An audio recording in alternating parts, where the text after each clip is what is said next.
So at the end of a thrilling game between Chelsea and Fulham, we saw that Chelsea have clinched a win in match week 3 and then, maintaining top spots in the Premier League table. A few instances in the game stood out to fans and then social media users were making a lot of talks. But I have with me here Agor and then I have also Courage here to join me for this discussion. Quick one, how do you see this game? I mean, it was expected. Chelsea only increased their unbeaten run from 11 to 12. After beating Fulham by 2 goals to 0. We look at the quality that Chelsea possesses and what they've been speaking about this season.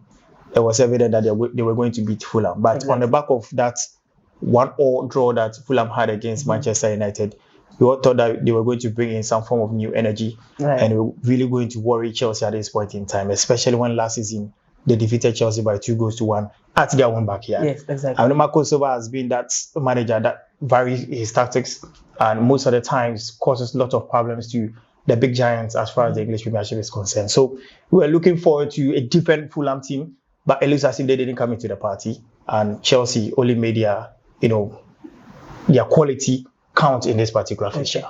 So you don't think that Fulham was cheated, sort of looking at the first goal that was taken back, the penalty even?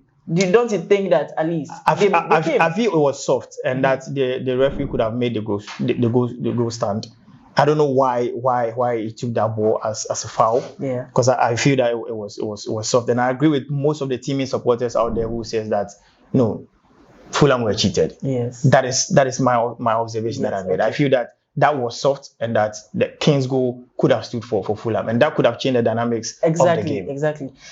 Looking at the fact that goal by King, was taken back, do you think that dampened the spirits of, the Fulham players? Yes, because it had a very, very huge impact on the game. And you see, they were 0-0 as at that time. Yes. They scored. And then look at what happened at the end of the first 45. Chelsea scored at the very, very last minutes of the first half. So that would have been 1-1 at least going to the tunnel. Yes. So coming back would have been something okay.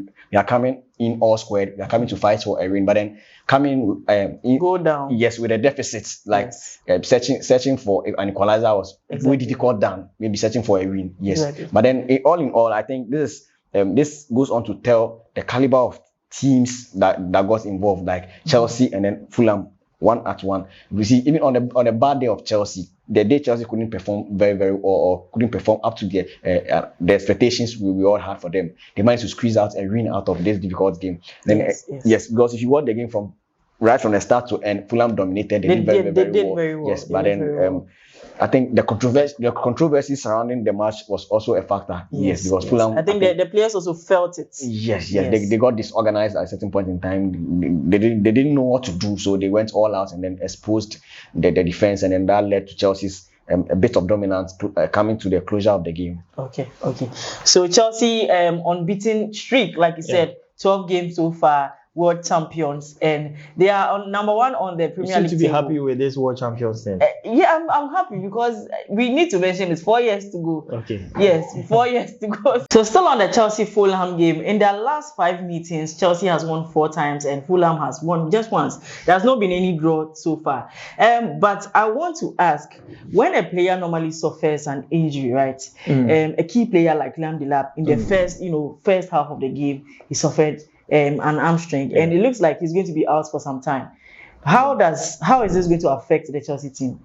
Well, I don't really see how it's going to affect the Chelsea team because Delap himself has not really become a mainstay in the Chelsea setup. Yes, it's of good quality, and then he actually gives out the numbers for Chelsea whenever he's playing. But he's not really established himself very, very well in the Chelsea setup. Well, early days for him. Yes, early days for him. I mean, in his absence, you could find some jettings in the game for you. And Joao Pedro has been the mainstay as it stands now for Chelsea. Yes, he's of quality, but I do not think it is going to affect the Chelsea setup. Okay. Now, Joao Pedro, like he's saying, he joined the Chelsea team in the FIFA Club World Cup tournament. Yes. He made his debut. He scored consecutively. He's replicated that style of play, that quality in Premier League. It's 3 weeks, just 3 weeks so far, but he's still, scoring goals at a high level. Do you think he's going to keep the streak? Yeah, I like the fact that he's keeping up with consistency. Strikers are being measured with goals, no matter how good you are, how ball playing everything you are. Strikers, if you are a striker, you need to score goals. That's why I call a striker. So he's living up to expectations too far, in making Chelsea fans never miss Jackson, who is on his way out. Yes. So yes, Joao Pedro is filling the boots of Jackson, and they're even doing better because if you look at the goal ratio, 2 goals out of 3 matches. That's not bad. That's and then good. if you want to add the tally he had in the Club World Cup too, he's done very, very well. That is 8 games and then 7 goals. That's very, very impressive.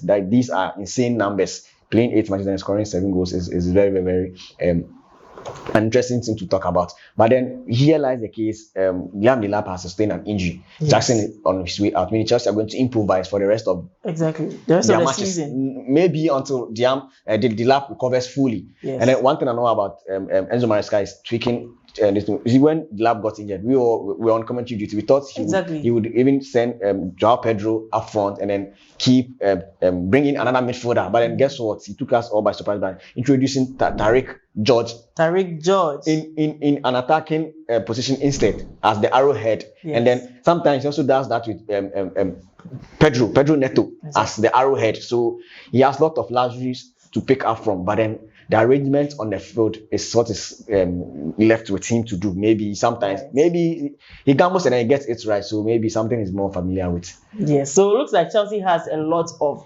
backup. They have a lot of set pieces that they can always bring to for the team that have signed over 30 players. Exactly. Their bench is impressive. I mean, they have an impressive bench. Even Cole Palmer wasn't featured in today's game, and Estaval and he played exceptionally well. So I think Chelsea literally has the winning team for this Premier League. Hopefully they are able to claim the cup and then take the win away from Liverpool. Too early. It's early. Just 3 out of what champion? Just 3 out of no. It's too early. I mean, step by step. They are yet to play the big guys. It takes that of Liverpool, Manchester City. They've not met Arsenal. So I mean, it is too early. Arsenal. I think they should go like how they are going. It should be a gradual process. Okay. And Enzo Maresca himself knows very, very well that there's a huge task ahead of him. Yes, so he should take it step by step. Yes. Okay, so Chelsea has a huge task ahead of them, but so far so good.